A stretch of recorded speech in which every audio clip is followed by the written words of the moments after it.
इसी बीच बड़ी खबर का रुख कर लेते हैं इस वक्त की बड़ी खबर न्यूज पंच में, जहां आपको बता दें कि उस्ताद जाकिर हुसैन अब नहीं रहे। मशहूर तबला वादक उस्ताद जाकिर हुसैन का निधन हो चुका है। उन्होंने दुनिया को अलविदा कह दिया है। हालांकि उनके निधन को लेकर कल रात से ही तमाम अफवाहें चल रही थी, लेकिन फिलहाल अब ये बड़ी खबर आप तक पहुंचा रहे हैं। इडियोपैथिक पल्मोनरी फाइब्रोसिस बीमारी से वो पीड़ित थे। सैन फ्रांसिस्को के अस्पताल में उनका निधन हुआ है। तो ये बड़ी खबर आप तक पहुंचा रहे हैं, जहां पद्मश्री और पद्म विभूषण से उन्हें नवाजा जा चुका है और 5 ग्रैमी पुरस्कार से भी तबला वादक जाकिर हुसैन को सम्मानित किया जा चुका है। तो उन्होंने कई उपलब्धियां हासिल की है। तबले की जो थाप है उससे सिर्फ भारत नहीं बल्कि पूरी दुनिया में अपनी एक अलग पहचान बनाई। पूरी दुनिया का दिल उन्होंने जीत लिया और अब आज उनका निधन हो चुका है।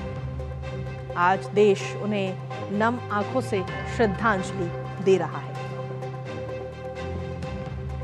तो मशहूर तबला वादक का निधन हो गया है। तबले की थाप के नाम से जाने जाने वाले जाकिर हुसैन अब इस दुनिया में नहीं रहे हैं। विश्वविख्यात तबला वादक और पद्म विभूषण उस्ताद जाकिर हुसैन का निधन हो चुका है। अमेरिका में उनका इलाज चल रहा था जाकिर हुसैन का, और वहां पर अस्पताल में उन्होंने अंतिम सांस ली। जाकिर हुसैन ने सैन फ्रांसिस्को के एक अस्पताल में आखिरी सांस ली, जहां पर उनका इलाज लगातार चल रहा था और उनके नाम पर कई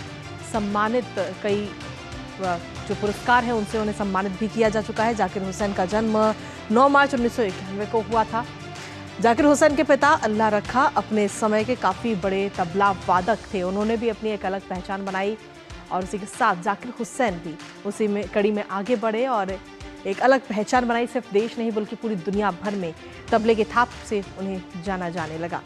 महज 3 साल की उम्र में अपने पिता से पखावज बजाना उन्होंने सबसे पहले सीखा था और साथ ही वो प्लैनेट ड्रम नाम के रिदम बैंड का भी हिस्सा जाकिर हुसैन रहे हैं। तो उनका अभी तक का जो समय रहा है और किस तरीके से उन्होंने पूरी दुनिया में अपनी एक अलग पहचान बनाई, वो ग्राफिक्स के जरिए आपको बता रहे हैं। 1992 में इस ग्रुप को भी सम्मानित किया गया था। इस बैंड ने साल 2007 में एक बार फिर से अपना जलवा बिखेरा था, जिसका हिस्सा थे जाकिर हुसैन। इसके साथ ही कई म्यूजिक जो फिल्में हैं उनमें भी म्यूजिक दिया है जाकिर हुसैन ने अपने तबले के जरिए, और अपने बेहतरीन काम के लिए जाकिर को कई सारे अवार्ड से भी सम्मानित किया जा चुका है, जिसमें पद्म विभूषण भी एक नाम है। उसमें यूएसए की अगर बात करें तो यूएसए में national endowment for the arts national heritage fellowship से भी उन्हें सम्मानित किया गया है। ट्रेडिशनल आर्ट और म्यूजिक की श्रेणी में अमेरिका द्वारा ये सबसे बड़ा सम्मान दिया जाता है जो कि जाकिर हुसैन को मिला है। Grateful dead drummer Mickey heart के साथ उनके 1992 के एल्बम प्लैनेट ड्रम ने ग्रैमी पुरस्कार जीता था। तो ये उनकी तस्वीरें हैं, उनकी तस्वीरें भी इस वक्त अब आपको दिखा रहे हैं।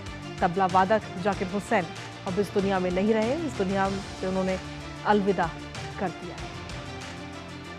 इसी पर हमारे साथ में हमारी सहयोगी जया इस वक्त जुड़ रही है फोन लाइन पर। जया, एक ऐसा क्षण है ये, एक दुख भरी खबर कि आज सुबह शुरुआत हुई है और इसके साथ ही जाकिर हुसैन अब इस दुनिया में नहीं रहे हैं, अलविदा कह दिया है उन्होंने इस दुनिया को, और पूरी दुनिया में नम आंखों से उन्हें अब श्रद्धांजलि दी जा रही है। बिल्कुल कृतिका, तबले ने खो दी है अपनी थाप और उस्ताद जाकिर हुसैन के निधन से एक संगीत जगत में एक सन्नाटा सा पसर गया है और श्रद्धांजलि देने वाले लोगों में हमारे दिग्गज संगीतकार और दुनिया के ऐसे तमाम लोग मौजूद हैं जिन्होंने जाकिर हुसैन को बहुत ही करीब से सुना है, देखा है। एक बहुत बड़ी क्षति तमाम उन संगीत प्रेमियों के लिए जो इंतजार कर रहे थे उनके एक बड़े कॉन्सर्ट का। जाकिर हुसैन बेहद उत्साहित नजर आ रहे थे क्योंकि जनवरी अगले साल की शुरुआत होने जा रही थी उनके एक बेहद खास कॉन्सर्ट के साथ, उनके टूर के साथ, एज वी स्पीक टूर। ये जनवरी 2025 से इसकी शुरुआत होने वाली थी और 4 जो दुनिया के दिग्गज संगीतकार हैं, जाकिर हुसैन, राकेश चौरसिया, बेला फ्लेक और एडगार मेयर, ये चार उनकी जो जोड़ी है, इन चारों ने मिलकर करीब 31 ग्रैमी अवार्ड्स अपने नाम किए हैं। और ये चार आइकन्स ने अनाउंसमेंट की थी, घोषणा की थी as we speak India tour की, जिसका आयोजन होना था जनवरी 2025 में। और अब बहुत बड़ी एक मायूसी, उदासी छा गई है, क्योंकि जाकिर हुसैन अब हमारे बीच नहीं है।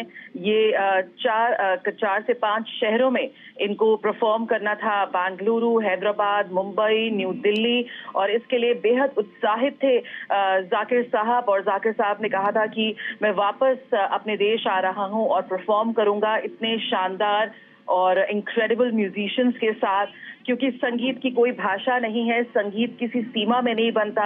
और ये जो कॉन्सर्ट है वो एक यूनिवर्सल लैंग्वेज ऑफ म्यूजिक है, उसका एक जश्न होने जाने जा रहा था, जहां पर भारतीय शास्त्रीय संगीत पाश्चात्य वेस्टर्न जैज म्यूजिक के साथ अपनी ताल मिलाता हुआ नजर आएगा। बेला फ्लेक, राकेश चौरसिया, ये वो नाम है जिन्होंने जाकिर हुसैन साहब के साथ एक लंबा उनका सफर रहा है। और आज तमाम किस्से कहानियों के बीच लेजेंडरी जाकिर हुसैन अब हमारे बीच नहीं है।